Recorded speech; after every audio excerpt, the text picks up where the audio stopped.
السلام عليكم، وعلى الناس اللي وحشني، ويا رب أكون أنا كمان وحشاكم.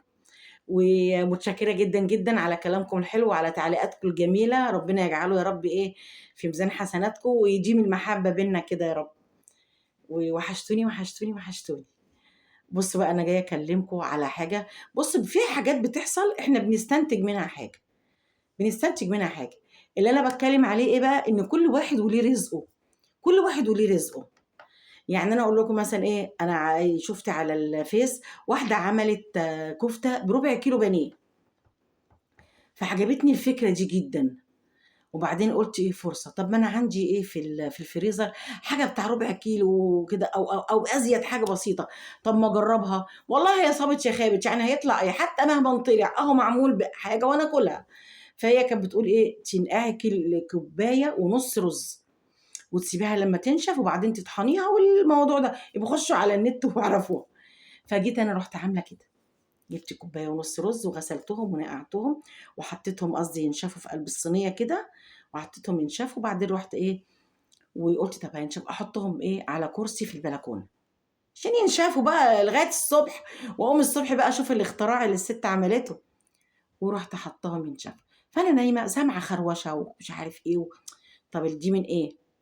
في خروشة وبعدين إكمنّي في أول دور. فعادي أنتم تعرفوا لو بتاع القوطة معدّي في الشارع تحس إنه معدّي من جنب السرير، تسمعه كإنه جنبك. لو أي حد والله العظيم الزبّال بيبقى معدّي بابقى ود أتقلّب من على السرير كده وأقول له هانزّلك الزبالة. تسمع أي حاجة بتحصل في الشارع وهي عندك. فقُلت أشوف إيه الخروشة دي، فبافتح البلكونة بسم الله ما شاء الله لقيت عزومة عظمة، عزومة عظمة. أول مرّة أشوف اليمام والعصافير ياكلوا مع بعض. العصافير واليمام بياكلوا مع بعض. كانوا عازمين بعض على الرز، كلوه بسم الله ما شاء الله بألف هنا وشفا، بألف هنا وشفا. سابوا لي حبّة قد كده، قُلت الحبّة دول الواحد يعمل بيهم إيه، يلفّهم في صباع محشي والّا يعمل فيهم. المهم اللي مقصود إن إيه، أنا قُلت إيه، مش رزقي، الرز ده مش رزقي. مالهم بقى حتتين البانيه ما ليهم وخلاص اسكتي يا بت ما لكيش نصيب فيهم. عرفتوا إيه، أنا مبيتة النية من بالليل إن أنا هاصبح هاعمل كفتة ومحضّرة نفسي، بس ما ليش رزق فيه، الرزق جه لحد تاني، جه لحد تاني، الحمد لله. جيت برضه بعد كده من كام سنة كده، كنت بانكش باروّق في الشقة وبانضّف ومش عارف إيه، فما عنديش وقت إن أنا أقعد بقى وأحط وأغرف وأقعد آكل، جعانة جدًا. فقُلت إيه، طب ما أنا ممكن أعمل ساندوتشين كده وكوباية شاي، حاجة في السريع كده وأنا بانكش إيه، عشان ما أقعدش بس وأضيّع وقتي. عملت كده. كان أخويا الله يرحمه كان مسافر في المصيف بقى له 10 أيام. أنا عملت الساندوتشين، بصيت لقيت الباب بيخبّط، أنا ما دُقتهمش، لقيت الباب بيخبّط، فتحت له، راح داخل، أنت الحمد لله على السلامة أنت جيت، قال لي: الحمد لله والله يا بت أنتِ قلبِك حاسس بيّا، أنا ميّت من الجوع، وكمان شاي." وراح واخدهم وراح إيه طالع، هو ساكن في الشقة اللي فوقيّا، خدهم وطلع، مش رزقي ولا نصيبي، مع إن عاملاهم بإيديّا ومحضّراهم لنفسي وعاملة كوباية الشاي بقى وهاكل وأبلّع، بس مش نصيبي، نصيب حد جاي من سفر عشان رزقه فيهم. عشان كده لمّا حد لا أنت ممكن تكون ماسك لقمة وبتاكلها وحد يهزر معاك ويخطفها وتلاقيها في بُقُّه، اوعى تزعل، اوعى تزعل لإن ده مش رزقك أنت، ده رزقه هو، اللقمة دي بتاعته هو مكتوبة له هو، مش مكتوبة لك أنت. على فكرة أنا عِدت الفيديو دوّة لإن أنا عملته وباظ لإن في فيديو تاني ما أعرفش صوت ركب عليه كده، فبرضه قُلت مش رزقي إن أنا أطلّع الفيديو دوّة ومش نصيب فيه ما فيش نصيب، فأنا أعيده ممكن تكون حاجة أنا ناسياها وأقولها، لإن خلّي بالكم أنا باقول الكلام اللي أنا حاسة بيه، أنا لا باعرف أكتب حاجة، لأ أنا باكتب وأقرا وكل حاجة، بس أنا ما باحبش أكتب الكلام اللي أنا هاقوله، أنا باحب أقول الكلام اللي أنا حاساه.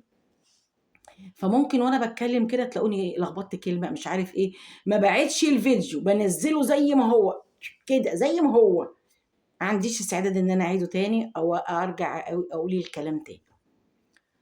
فسكت، سِبته كده ياكل خد الساندوتشات وطلع، بس أنا قعدت أكلم نفسي كده، لأ، دي حاجة كده مش رزقِك بقى هتعملي إيه؟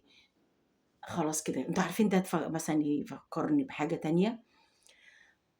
أنتم عارفين السِت اللي يعني هي قصة كده كنت أنا قريتها برضه، إن واحدة سِت كانت سِت هي فقيرة وبتربّي أيتام، فعمّالة تدعي بتقول: "والنبي يا رب أنا نِفْسي أفرّح ولادي وأجيب لهم هدوم على العيد، أجيب لهم هدوم على العيد وأعمل وأسوّي."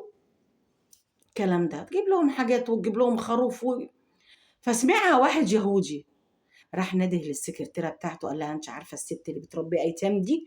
قالت له: "آه." قال لها: "روحي هاتي لها كذا وهاتي، وهاتي، وهاتي هدوم للعيال ونقّي لهم أشيك حاجة وهاتوا لها خروف كبير وادّيها المبلغ ده، بس ما تقوليلهاش منين." قالت له: "حاضر." راحت السكرتيرة خبّطت وهو واقف على باب الإيه، على باب البيت، وراحت داخلة مدّياها الفلوس وقالت لها فالسِت فرحت أوي، ياه! يا كرم الله، الحمد لله يا رب، الحمد لله، أحمدك وأشكر فضلك يا رب، يا رب أنت كرمتني وبعتّ لي راح الراجل اليهودي اتجنن راح داخل، قال لها: "مين اللي بعت لِك؟" قالت له: "ربنا، ربنا بعت لي." قال لها: "أنا اللي باعت لِك الخروف، وأنا اللي باعت لِك هدوم الولاد، وأنا اللي باعت لِك الفلوس." راحت قايلة له الآية اللي هي ربنا بيقول فيها إن رزقك هييجي لك حتى لو على إيد يهودي. الجملة دي خلّت اليهودي أسلم، شوف رزقك هييجي لك، ربنا هيبعته لك. المقصود إيه بقى؟ بلاش الخزوقة وتخزوق زميلك، خزوق صاحبك، وتقعد إيه تنُط لحد في أكل عيشه والكلام ده كله، اوعى، اوعى رزقك جاي لك والله. بيقول لك اجري يا بني آدم جري الوحوش غير رزقك لن تحوش، رزقك جاي لك، جاي لك، هييجي لك، بس أنت قُل يا رب، قُل يا رب ورزقك هييجي لك، ما تقولش غير كده، أنت كده، كده، كده جاي لك. ما بيقولوا لك إيه، البني آدم أمّا بيموت بيقولوا إيه، ده خلاص يعني إيه، لقمته آخر لقمة ليه كلها، الحمد لله خَد رزقه، ما لوش لقمة تانية على الأرض، ما لوش شوربة مَيّة على الأرض، ماشي، بس مش معنى كده إن أنت تبلطج وتقول رزقي جاي لي، ربنا بيقول لك اسعى يا عبد وأنا أسعى معاك، اسعى واتحرّك وربنا هيبعت لك رزقك، ربنا هيبعت لك رزقك من غير ما تزاحم حد في أكل عيشه، من غير ما تعادي حد عشان تاخد رزقه، قُل الحمد لله ورزقك هييجي لك لغاية عندك، هييجي لك لغاية عندك. وعايزاكم يعني إيه، تردّوا على كلامي دوّة، وإن شاء الله، إن شاء الله، إن شاء الله كل الناس نِفْسي كل الناس تقتنع بإن رزقها عند ربنا وجاي لها، جاي لها، جاي لها، جاي لها، مش ما فيهوش لا لا شفاعة في الموت ولا حيلة في الرزق، ما فيش أو العكس، مش قادرة أوصفها بالضبط، بس هي كده رزقك هييجي لك من غير أي حاجة، وربنا يكرمك يا رب يرزق كل الناس طالما إن رزقك حلال، ربنا يزيدك يا رب. سلام عليكم.